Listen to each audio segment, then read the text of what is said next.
जिल्हा सामान्य रुग्णालयाची जिल्हाधिकाऱ्यांकडून पाहणी, आयुष्यमान कार्ड केबिनचा शुभारंभ। जिल्हा मुख्यालयातील जिल्हा सामान्य रुग्णालयाच्या जिल्हाधिकारी मॅडम यांनी प्रत्यक्ष भेट देऊन पाहणी केली।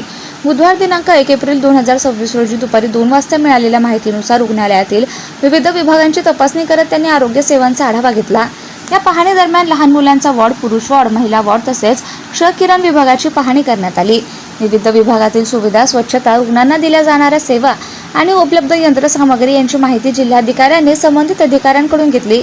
यावेळी आयुष्यमान कार्ड योजनेअंतर्गत नव्याने सुरू करण्यात आलेल्या केबिनचा शुभारंभ जिल्हाधिकारी मॅडम यांच्या हस्ते करण्यात आला। या योजनेमुळे सर्वसामान्य नागरिकांना अधिक सुलभ आणि दर्जेदार आरोग्य सेवा मिळण्यास मदत होणार असल्याचं त्यांनी सांगितलं। या प्रसंगी जिल्हाधिकारी, जिल्हा शल्य चिकित्सक, अतिरिक्त जिल्हा शल्य चिकित्सक अंभोरे मॅडम तसेच रुग्णालयातील डॉक्टर आणि कर्मचारी उपस्थित होते। जिल्हाधिकाऱ्यांनी रुग्णालय प्रशासनाला सेवा अधिक परिणामकारक आणि रुग्णाभिमुख करण्याच्या सूचना दिल्या।